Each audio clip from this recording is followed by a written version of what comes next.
And in fact, some people are saying that they're even too big to prosecute or too big to be brought to trial. And in fact, you had some questions for the Obama administration's nominee to head the Securities and Exchange Commission, Mary Jo White, about that. And you basically got her to admit that as a United States attorney in New York in the 1990s and early 2000s, she basically considered how the economic impact certain charges would have, or certain sentences at least would have, on it before bringing them. Yeah, a decade ago, when Mary Jo White was prosecuted, was yesterday in New York, in the Southern District of New York. She had those concerns when the banks were a bit less interconnected and significantly smaller than they are today. She was worried about potential prosecution. More recently, the U.S. Justice Department has voiced that concern. Some say these banks are not just too big to fail, they're too big to jail. And that, again, speaks to the importance of downsizing these banks, limiting their non-deposit liability to 2 or 3% of GDP, or a variety of other ways to make these make these banks put them in a position where they don't have these advantages.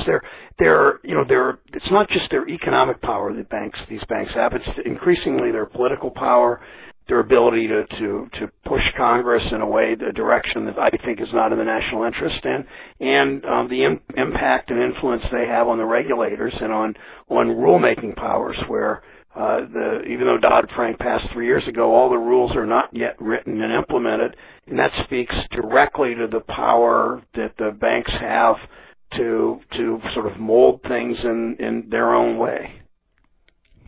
Well, Senator, I want to ask, because Gene Sperling, one of the president's economic advisors, said in an Ask Me Anything segment on Reddit just last week or a couple weeks ago that someone asked, aren't these banks too big to jail? And essentially he said, well, more or less, the Dodd-Frank reforms fixed that. We increased capital requirements. We officially at least prohibited bailouts. We instituted something called the Volcker Rule, which prohibits banks from making certain kinds of risky trades with their clients' assets.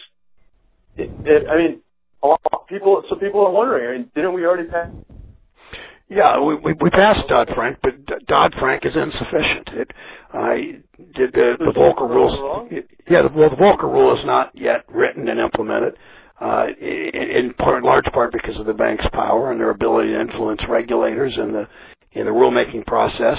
The banks are increasingly bigger, increasingly more powerful.